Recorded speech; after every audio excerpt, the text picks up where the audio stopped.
Et donc je repasse le micro à Anne-Françoise Strola qui va vous présenter l'intervenant qui est arrivé. Donc, je remercie encore les experts parce que l'exercice n'était pas simple. Et donc là, maintenant, nous allons accueillir André Moisan qui va maintenant, avec son regard de sociologue, nous parler de la petite histoire de l'individualisation dans l'enseignement et la formation. De le faire. Alors, bon, aussi ça m'a intéressé d'écouter la première table ronde. Alors, ce que je vais essayer de faire là, dans le petit temps que l'on a, c'est d'abord, bon, quand on parle d'histoire, bon, vous savez bien qu'il y a une règle dehors qu'il faut problématiser. Donc, j'ai essayé de problématiser. Et en particulier parce que j'étais très sensible à ce que disait Anne-Françoise tout à l'heure. C'est-à-dire, ça fait plus de 20 ans qu'on parle d'individualisation, on parle d'individualisation partout, et on ne sait pas de quoi on parle. Voilà. Bon. Et donc, en fait, c'est un des points que je vais développer, c'est-à-dire, on va essayer de voir comment l'individu a pu prendre sens dans différentes époques en lien avec l'éducation et la formation. Alors, je vais pas faire quelque chose de linéaire historiquement. Hein. J'ai plutôt essayé de construire un modèle. J'ai passé plusieurs jours là récemment avec mon cher ami Daniel Poisson, qui travaille beaucoup avec les modélisations. Il m'a fortement imprégné. Et donc, je vais vous proposer une modélisation qui me permet justement de réfléchir. Et en même temps, je ferai de temps en temps référence à justement des exemples historiques pour donner à comprendre. Voilà, alors je précise quand même que je ne suis pas historien, vous l'avez compris, enfin j'essaye, parce que c'est Anne-Françoise me présente comme sociologue, d'un point de vue peut-être statutaire, je suis sociologue, j'essaie d'être sociologue. Et la première chose que je veux dire pour rentrer en introduction du propos, c'est que de toute façon, disons, quand la question de l'éducation s'est posée, dans l'Antiquité ou à peine de la Renaissance, au Moyen-Âge et à la Renaissance, éduquer c'était déjà individualisé. Quand l'éducation n'existe pas, l'individualisation n'existait pas. Voilà. Bon. Et ce qui est très intéressant à regarder, enfin c'est une petite exploration que j'ai faite là, c'est qu'en particulier, par exemple, à la Renaissance, où l'éducation se développait, les femmes apprenaient à lire, mais contrairement aux hommes, n'apprenaient pas à écrire. Voilà. Et on retrouve ce genre de choses par la suite. Donc vous voyez qu'il y a cette question. Alors je ne sais pas si c'est de l'individu, mais enfin de l'émancipation individuelle est quand même liée à cette question de l'éducation. Alors, donc souris, hein, tu me dis, hein, c'est ça? Alors, des préalables quand même. Hein. Des préalables que je veux, effectivement, cette question de l'individu, du fait de la notion d'individu, il faut toujours très délicate. Première chose que je veux dire, c'est un gros mot, hein, c'est un construit social. Un construit social, ça veut dire quoi? Ça veut dire que c'est une construction, c'est une fabrication de la société. Bon, par exemple, quand vous prenez l'historien Jacques Le Goff, Jacques Le Goff va dire que cette représentation de soi, avec une sorte de monde intérieur, il le voit apparaître dans l'histoire, en particulier du Moyen-Âge, à travers, par exemple, la question du portrait. Vous savez que la question du portrait, c'est la représentation de soi-même. Hein, donc d'hommes existant réellement. Ça a été c'est apparu une certaine période très caractéristique. Et Jacques Le Goff dit la même chose du purgatoire, c'est-à-dire qu'il dit que l'apparition du purgatoire dans l'histoire marque le fait que, d'une certaine façon, les individus avaient leur propre mort. Voilà. Bon, et donc leur propre mort, et donc leur propre vie. Donc vous voyez que cette question de l'individu, c'est toujours un construit social. Alors, une mise en garde, quand on dit ça, c'est d'avoir, et donc on est quand même très imprégné par ça, d'avoir une conception un peu linéaire progressive, sinon progressiste d'une évolution historique. Non. On pense les choses comme ça à l'heure actuelle, on pense l'individu, on le pensait de façon différente, on ne le pensait même pas du tout à certaines périodes. Ce sont des résultats de construction sociale, voilà, et c'est tout ce qu'on peut dire, sans dire qu'il y a forcément un sens Il y a un sens où on irait de plus en plus vers une individualisation de plus en plus poussée. Donc ça, c'est une première remarque. Une deuxième remarque, alors ça, c'est quelque chose qui est importante, qui est le fait que la référence, le mot même de l'individu, qui n'est pas un concept, hein, on est bien d'accord, c'est pas un concept. La référence à l'individu, c'est le produit de systèmes situés historiquement. Par exemple, le débat, par exemple, sur la question de la personnalisation de l'individualisation tout à l'heure, il est typique de ça, c'est-à-dire qu'on est obligé, non pas de penser les choses du point de vue de sa définition, mais du point de vue des acteurs. Hein. Bon, et là, par exemple, l'intervention tout à l'heure était éclairante, c'est-à-dire ingénieur contre pédagogue. Bon, et donc, comment dire, j'essaie d'écrire ça un peu mieux, ce qui veut dire que oui, la référence à l'individu ne peut se comprendre sans l'explicitation des forces sociales qui en font leur référence ou leur drapeau. Autrement dit, c'est un élément important.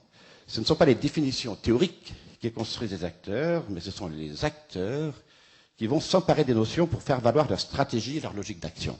Bon, voilà. Donc on est obligé d'interroger, c'est-à-dire c'est pas, on peut bien sûr entrer dans qu'est-ce qu'on entend, qu'est-ce qu'on voit par individu, mais interrogeons aussi qu'est-ce qu'il y a derrière, qu'est-ce qui porte, dans quelle logique d'action, quels sont les acteurs et quelles sont les productions de systèmes d'acteurs qui s'emparent d'un mot comme individualisation, comme personnalisation, et on voit de ce point de vue-là que dans l'histoire, les choses ont été relativement différentes.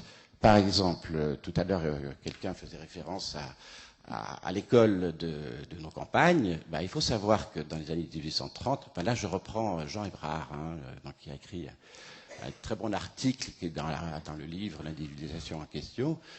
Jean Hébrard témoigne de ce qu'était une école primaire dans les années 1830, et qui, d'une certaine façon, un détail important près, fait écho aux APP. C'est-à-dire que c'est un parti d'un bruit assourdissant parce qu'il y a tous les élèves qui sont en train d'apprendre leurs leçons, qui comme dans les écoles coraniques à l'heure actuelle, répètent la leçon, puis quand ils pensent avoir appris, ils vont voir le maître. Bon. Et donc ça, c'est considéré comme de l'enseignement individuel. Ça s'appelle comme ça. Concrètement, c'est le nom qu'on donne, c'est l'enseignement individuel. En opposition à des formes plus élaborées quand on est dans les collèges, où en particulier, il y a des supports scolaires qui permettent de passer à autre chose. J'y ferai référence tout à l'heure. Donc, ce qui veut dire que d'une certaine façon, la référence à l'individu, c'était d'une façon une référence du pauvre, c'est-à-dire qui n'a pas les moyens de passer à une forme plus élaborée, plus construite des formes pédagogiques. Voilà. Je vais vous donner une autre référence, un autre exemple, un exemple plus actuel qui est par exemple, il y a quelqu'un qui intervient beaucoup dans le champ pédagogique, c'est Alain Finkielkraut. Bon, avec Alain Finkielkraut, vous savez, il rentre sur la critique de dispositifs centrés sur l'individu. Et pourtant, quand on le voit raconter sa propre histoire, il fait référence au fait que ses parents, donc juifs polonais arrivant en France, c'est la France, c'est la République qui, de certaine façon, ont permis à ses parents de s'émanciper individuellement, et donc d'apparaître comme individu. Voilà. Donc vous voyez que les mots individu sont extrêmement polysémiques, et on ne peut pas les comprendre si on ne les renvoie pas à des logiques d'action. Donc ça, c'est le deuxième préalable. Et le troisième préalable, ça, je crois que vous en conviendrez facilement, et c'était très présent, en tout cas, dans les échanges de tout à l'heure, c'est que on ne peut pas comprendre l'individu sans, évidemment, le fait qu'il soit relié. Alors, relié, je situe 3 niveaux, là, de reliance, pour reprendre un autre terme. C'est-à-dire les autres, les pairs, les collègues et autres, les autres, même les gens de proximité, les dispositifs et les institutions et les formes sociétales. Donc, ces différents points, je vais les développer par la suite. Alors, donc ce point-là, en particulier, l'individu en formation. Donc là, je précise, je ne suis plus dans l'individu de façon générale, je suis dans l'individu en formation, puisque c'était la commande qui m'était faite. Donc je propose une sorte de modélisation générale pour situer l'individu en formation. Alors, des choses qui sont pas nouvelles. C'est le fameux triangle de Doucet, sauf que je redéfinis quand même un peu les termes. Je ne parle pas d'individus, je ne parle pas d'enseignants, je parle de fonction apprenante, de fonction formatrice, parce que l'apprenant, c'est un sujet qui a d'autres activités, qui ne fait pas qu'apprendre. En même temps, ça permet de lever le problème de savoir s'il est individuel ou collectif. Même chose sur le formateur, il peut être formateur, il peut être enseignant, il peut être tuteur, il peut être précepteur, peu importe. Et puis, objet. Mais objet, donc, c'est pas le contenu tel que le dit Housset, mais j'y viendrai tout à l'heure. Et les formes sociétales, voilà. Et les formes sociétales, en gros, retenez pour l'instant que les formes sociétales, c'est en gros ce qu'on considère comme la forme sociétale majoritaire existant à l'heure actuelle, c'est la forme sociétale de l'État-nation. En particulier, bon, la République française, c'est notre forme sociétale actuelle. Et alors, au sein de cette pyramide, alors peut-être quand même, première précision, cette représentation-là, d'une part, veut dire qu'il y a des choses en interactivité. Hein. C'est-à-dire que cette présentation a un grand défaut, c'est qu'on a l'impression qu'il y a un surplomb des formes sociétales sur la base, disons. Hein. Alors, ce qui, dans la réalité, n'est pas vrai, et d'autant, et encore beaucoup moins vrai maintenant qu'auparavant. C'est-à-dire que c'est une construction interactive à tous les niveaux de la fonction apprenante, de la fonction formatrice, des objets, de la forme sociétale. C'est-à-dire qu'à la limite, je me demande d'ailleurs si je ne vais pas systématiquement représenter les choses de façon différente, c'est-à-dire mettre la fonction apprenante au sommet de la pyramide, pour écarter ce genre d'interprétation. Et puis donc, vous voyez au milieu, vous voyez donc, en fait, dans cette pyramide, il s'agit de quoi?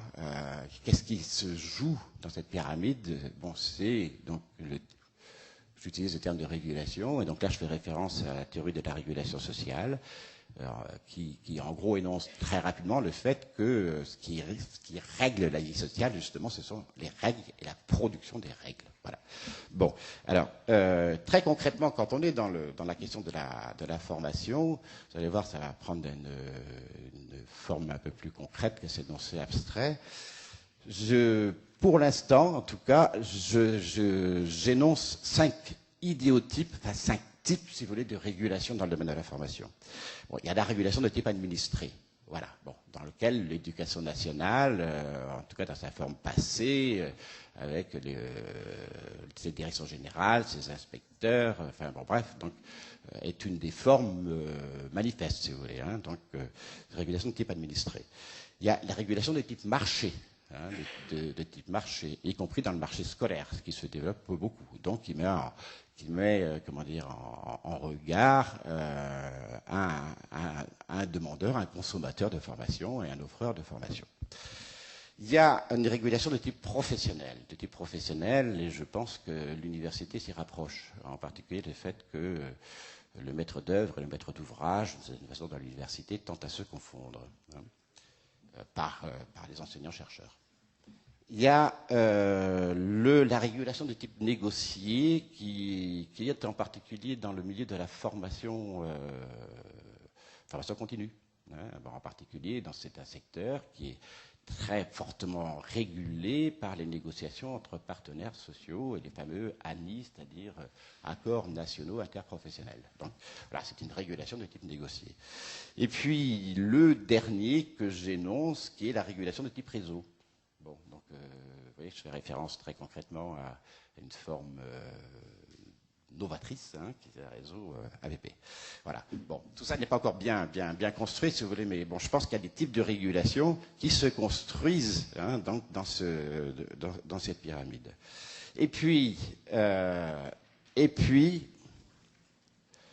dispositif. Donc le dispositif, bon, je vais l'énoncer tout à l'heure. Mais le dispositif, donc, c'est se construit par des règles. Alors, des règles. Voilà, il est là le dispositif. Hein, c'est une sorte de sous-ensemble de la pyramide. Par des règles, donc qui construisent les relations pédagogiques, qui participent en tout cas à construire les relations pédagogiques. Alors, par exemple, si je suis dans la régulation de type administré, il va y avoir un corps de règles qui va être les fameux BOEN, voyez. Si je suis dans la régulation de type réseau, ça va par exemple être un des éléments, c'est la charte APP. Si je suis... alors là, je ne sais pas, c'est justement la question du marché, en fait, c'est un idéal type. Dans la réalité, ça ne se passe pas comme ça. Si je suis dans des appels d'offres, c'est le cahier des charges des appels d'offres. Vous voyez, donc, ils sont des sortes de règles, alors, de règles de contrôle. Mais en sachant que la régulation, c'est toujours plus complexe que ça, c'est un jeu entre régulation de contrôle et régulation autonome, c'est-à-dire ce qui se joue justement dans ce triangle du bas entre fonction apprenante, fonction formatrice et objet, par les acteurs de la relation pédagogique. Voilà. Et donc vous voyez comment est-ce que ces règles, ça construit soit des classes, comme on les a à l'Éducation nationale, soit des centres APP, et donc ça n'a rien à voir. Hein. Alors, ce que je vais faire là, c'est, on pourrait interroger tous les éléments du triangle du bas en particulier, et bon, la fonction apprenante, évidemment, la fonction formatrice, qui n'est jamais aussi, qui n'est jamais le calque de ce que les autres acteurs, en particulier la forme sociétale, veut déterminer. Par exemple, on sait bien que si le ministère essaie de développer les formes tutorales, au moins dans les années 80, ils ont du mal à se développer. Donc il y a au minimum une réticence des acteurs, et donc ils jouent dans la production du système. Un autre petit exemple que je peux vous donner, j'ai fait référence probablement cet après-midi, j'ai mené une enquête quantitative auprès des APP, et une de mes hypothèses s'est révélée fausse, c'est-à-dire que je partait de l'hypothèse que les formateurs APP des Greta étaient probablement plus dans un modèle transmissif que ceux qui sont donc dans des structures support associations. Eh bien, je me suis trompé. Apparemment, l'enquête donne le fait qu'en fait, les formateurs APP des Greta sont en fait en rupture avec les modèles pédagogiques dominants transmissifs. Et donc, vous voyez qu'ils jouent dans ce système. Alors, maintenant, et donc vous voyez, là, je rajoute un petit trait pour montrer que cette production de règles, eh bien, c'est aussi une production qui se fait à partir des formes sociétales, bien évidemment. Par exemple, le réseau APP était inconcevable dans les années 50. Alors, je vais interroger deux pôles de la pyramide, deux pôles qui sont donc ce que j'appelle les objets, et puis je vais interroger aussi les formes sociétales. Alors, les objets, je les définis comme ça. C'est-à-dire que, vous voyez le glissement que je fais par rapport au triangle de Housset, je ne parle pas de contenu, je parle d'objets que je définis comme des artefacts. Parce qu'il ne suffit pas de dire que c'est des contenus, parce que ce sont des contenus qui sont mis en forme. Donc, composés de savoir, bien évidemment, donc de savoirs qui sont explicités, qui sont en dehors des personnes, qui sont transmissibles, mais surtout qui sont formatés par la technologie sur des supports matériels. Bon, ça c'est un élément qui n'est pas neutre du tout, et répondant à des finalités de reproduction ou de changement social. Alors, si vous voulez, pour faire justement des petits clins d'œil historiques, il faut savoir, par exemple, que quand je faisais référence tout à l'heure à l'enseignement individuel, donc des années 1830, en fait, c'est Guizot. C'est Guizot qui a solutionné le problème, mais il ne l'a fait que parce que la technologie de production des supports avait évolué. Qu'en particulier, on était en capacité d'imprimer en masse un certain nombre de livres. Et c'est là on voit apparaître M. Hachette. C'est-à-dire que, alors qu'à l'époque, vous savez, le gros problème qu'on avait dans l'enseignement individuel, c'est qu'on manquait de support. Quand même, on en était au stade où pour apprendre à lire, eh ben, l'instituteur, il ne s'appelait pas instituteur à l'époque, bref, celui qui exerçait cette fonction formatrice, il demandait aux élèves de ramener tout ce qu'il y avait d'écrit, donc y compris souvent c'était des titres de propriété, enfin des actes notariés. Voilà. Donc, vous voyez l'époque. Et donc c'est pour ça qu'il y avait cette sorte de décalage entre l'école primaire, qui était vraiment l'école du pauvre, enfin du pauvre du sens super matériel, et les collèges où là il y a quand même des supports. Mais d'un seul coup, Guizot fait commande d'1 million, alors que c'est quelque chose qui était impensable auparavant, d'1 million de livres, enfin précisément en 1833, 1 million de livres pour assurer l'éducation dans ces écoles qui étaient dites enseignement individuel. Bon, vous voyez que c'est quelque chose qui a quand même quelque chose à voir. Enfin, la technologie a quelque chose à voir. Un autre exemple qui est quand même assez frappant que rappelle Hébrard, c'est la question de la plume d'oie et de la plume d'acier. À l'époque, en fait, l'éducation, c'était quoi? Ce que je vous disais tout à l'heure, c'est un peu comme ce qu'on voit encore dans les écoles coraniques en Afrique à l'heure actuelle, c'est-à-dire, on apprend par cœur. On apprend par cœur. Voilà, on apprend par cœur. Et donc, c'est vraiment l'intégration d'un texte oral dont on essaie de s'imprégner. Bon, et puis après, on allait voir avec le maître si on avait bien appris. Et alors, un des problèmes, c'était que la plume d'oie, c'était tout un art, il fallait la tailler comme il fallait, enfin bref, c'était compliqué, donc il n'y avait que les bons élèves qui bénéficiaient de la plume d'oie. Et d'un seul coup, la plume d'acier.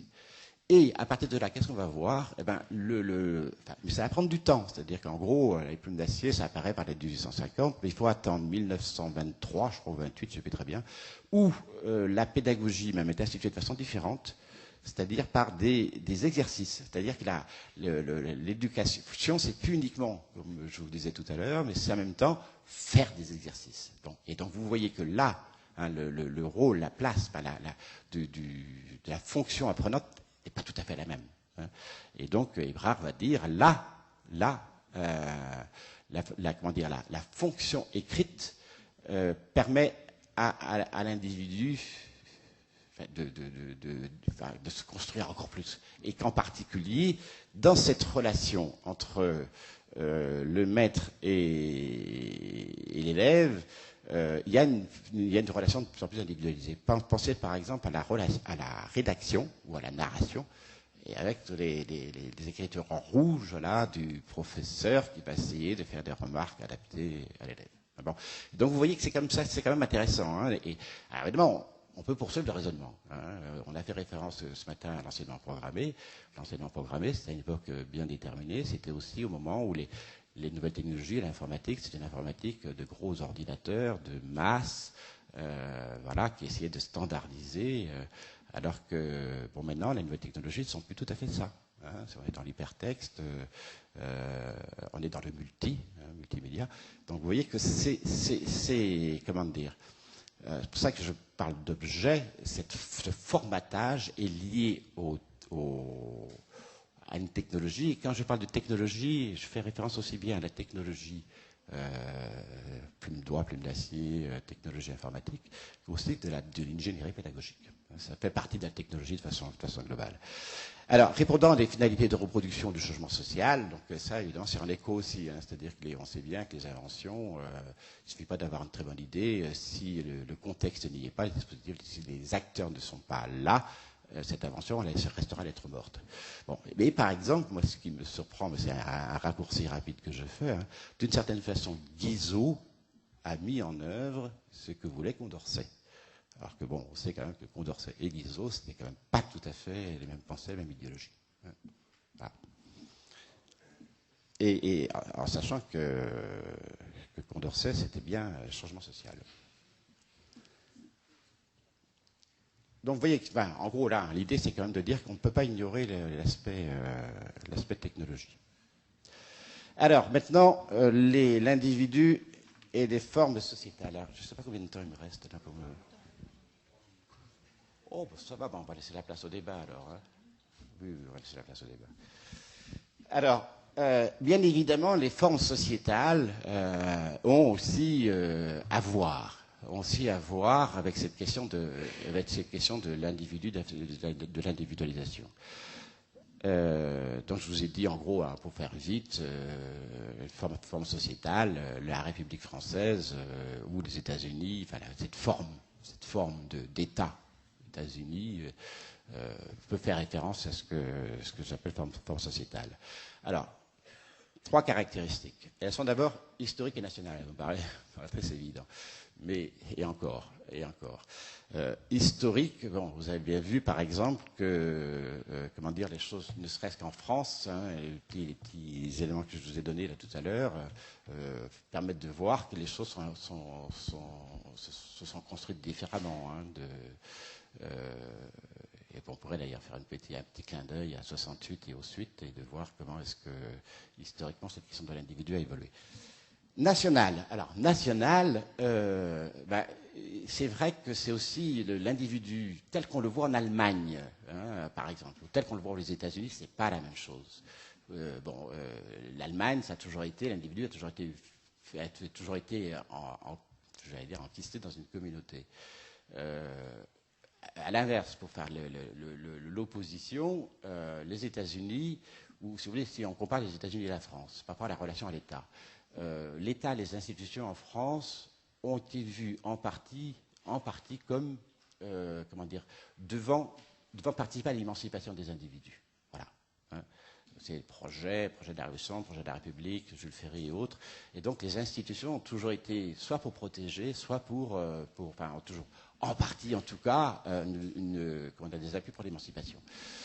À l'inverse, aux États-Unis, c'est complètement l'inverse, mais c'est lié à son mode de construction. C'est-à-dire que Marie-Flore, les colons qui sont arrivés, c'était justement pour fuir ces contextes européens et de construire par eux-mêmes une société nouvelle. Bon, et donc c'est l'individu, c'est la communauté, et contre l'État. L'État est vraiment vu comme l'ennemi voulant comment dire, s'opposer au pouvoir des individus et des systèmes coopératifs qu'ils construisent entre eux. Donc vous voyez que cette question de l'individu, elle est aussi construite historiquement et nationalement. Et donc là, je vais faire référence en particulier à François Dubay, et son livre là sur la fin des institutions, et où justement moi je trouve qu'il énonce bien cette question justement d'un individu telle qu'elle se situe dans cette configuration historique et nationale de la nôtre, la France. Hein. Donc en gros ce que dit François Dubay, c'est que les fameux hussards de la République, hein, dont on a encore eu un exemple avec le film Être et avoir, c'est fameux. Oui, on me fait signe. Non, ça va? Hein? Oh! Ah bon, ah oui. Bah non, bah alors effectivement, bah alors, tant pis si je ne suis pas enregistré. Hein? Non, c'est pour laisser de la place pour la discussion. D'accord. Bon, mais là, non, oui, mais j'avais des choses à dire quand même qui sont importantes. Hein. Donc, Dubay dit, mais le projet des hussards de la République, c'était d'individualiser les petits étudiants, hein, les petits élèves. C'était ça le projet des hussards de la République. C'est-à-dire le fait par une imprégnation de la raison, savoir raisonner contre les préjugés, savoir faire référence aux belles lettres, à de belles cultures, c'était faire en sorte qu'on construisait des individus critiques, hein, donc qui n'acceptaient pas d'emblée des choses qu'on leur présentait. Et donc c'était bien ça l'individualisation, mais qui se faisait par une imprégnation, une normalisation, c'est-à-dire en gros à coup de règle. Voilà. Bon. C'est pour ça que c'est intéressant de voir comment est-ce que cette socialisation forte, en fait, avait pour objectif de créer ces individus. Bon, alors je vais un peu vite. Économiquement construite et conformée par le processus de modernité. Économiquement construite. Alors ça veut dire que ces formes sociétales, bon, elles sont aussi dans un système de production, mais plus que de production. Hein, de production, c'est des systèmes comment dire, qui organise en même temps la production, en même temps de grands ensembles sociaux. Alors là, je fais référence en particulier à la théorie de la régulation. Et ce que cette théorie de la régulation a analysé sur le Fordisme, la théorie de la régulation économique, hein, puisqu'il y a la théorie de la régulation sociale. Le Fordisme, en gros, un des grands points hein, qui caractérise le Fordisme, c'était donc production de masse, consommation de masse, on a fait référence à la massification tout à l'heure, et standardisation. Hein. En gros, le projet et la réalisation, c'était que chaque individu ait son automobile et son frigidaire. Hein. Donc, quand on faisait référence dans ce contexte-là à l'individu, c'était ça. Hein, mais c'était un individu, d'une certaine façon, un individu indifférencié. Voilà. Hein, donc très, très répondant à des standards comme le Fordisme l'organisait, hein, c'est-à-dire les mêmes heures, les mêmes vacances, les anciens, les juilletistes, enfin bon, bref. Et donc, je veux faire référence aussi à une autre approche qui est la théorie de la convention, des conventions, ou en particulier, pour aller vite, cette théorie de la convention dont je fais référence à Boltanski et Thévenot, disent qu'il y a un nouvel esprit du capitalisme à l'heure actuelle, qui en gros se résume à projet réseau. C'est-à-dire, dans la logique, dans la récupération de l'esprit 68, exprimez-vous, développez-vous, voilà, bon, à vous deux, et donc faites des projets, construisez des projets, et dans des réseaux. Bon, je vais vite en disant ça, mais donc, vous voyez, ça fait référence, quand je parle du Fordisme, et quand je parle de cette théorie de la convention, de cet individu qui s'exprime, il est interdit d'interdire et autres, récupéré par le capitalisme, c'est pas tout à fait la même chose. Alors, conformé par le processus de modernité, alors le processus de modernité, en gros, le processus de modernité tel qu'il est défini par les philosophes et les sociologues, c'était d'une certaine façon dégager l'individu de sa gangue communautaire. Voilà, c'est ça. Or, une des grandes questions qui se posent à l'heure actuelle par les sociologues, pas uniquement français, mais aussi allemands et anglais, c'est de dire, est-ce qu'on n'est pas dans une post-modernité, dans une seconde modernité, dans une hyper-modernité? Bon, pour essayer de ne pas rentrer dans les débats du type individualisation, personnalisation, moi je parle de radicalisation de l'individualisation. Alors cette radicalisation de l'individualisation, surtout nette depuis les années 80, en gros, hein, bon, j'essaie de déterminer 3 traits essentiels: la déstandardisation, à l'inverse. Hein, donc vous voyez que l'individualisme, enfin l'individu, de toute façon, c'est plus tout à fait l'individu dont on parlait sur le Fordisme, c'est tout à fait autre chose, c'est la singularité, enfin, le terme a été utilisé tout à l'heure. Alors, le passage d'une conduite morale à une conduite rationnelle, ça veut dire quoi? Ça veut dire qu'auparavant, il y avait un certain nombre de principes, préceptes moraux, religieux ou d'autres ordres qui construisaient la conduite des individus. Et là, d'une certaine façon, quand on dit rationnel, ça ne veut pas dire rationnel dans le sens, comment dire, je ne saurais pas trop dire ça, mais l'individu a lui-même à construire, en gros, le sens de ses conduites. Voilà. Hein, ça n'est pas donné.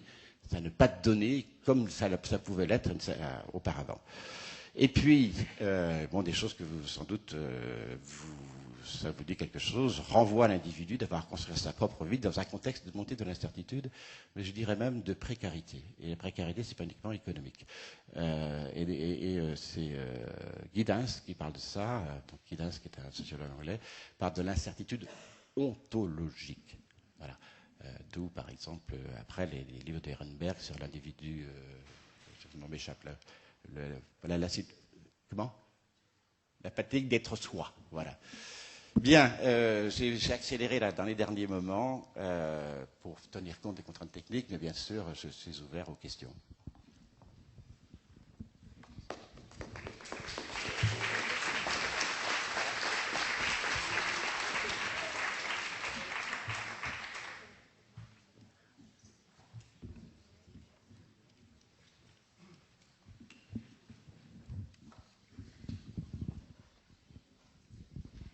Oui, si vous avez des questions, là, n'hésitez pas à des compléments d'information par rapport à ce que nous a dit André Moisan. Pas de questions, Jean? C'est une question pour l'apéro, finalement. À table, je trouve très intéressant d'avoir une mise en perspective historique, de dire, tiens, pourquoi l'individu, ça apparaît tellement maintenant? Et tu y as fait allusion, le colloque que j'avais contribué à initier en 1989, l'individualisation de la formation en question, avec Jean Hébrard, et on était 700 au CNAM, avec des sociologues, des psychanalystes, des historiens, des Jacques Le Goff, enfin des gens comme ça. Alors, ma question c'est, si aujourd'hui on est dans le temps de l'individualisation, alors demain, on est où? Tu as une idée? Ça, j'aborderai ça cet après-midi. justement, j'ai fait le pari parce que je pense qu'il y a des choses qui changent à l'heure actuelle. Hein. Bon, et en particulier, j'ai des indications par mon enquête sur les APP, hein, qui effectivement, moi je pense qu'en fait, un des grands problèmes, c'est que l'individualisation, elle est déjà là. Hein, c'est la grande différence. C'est-à-dire qu'auparavant, il fallait individualiser les gens. Il fallait les, entre guillemets. Maintenant, les individus sont là. Voilà. Et donc effectivement, la pertinence de ta question.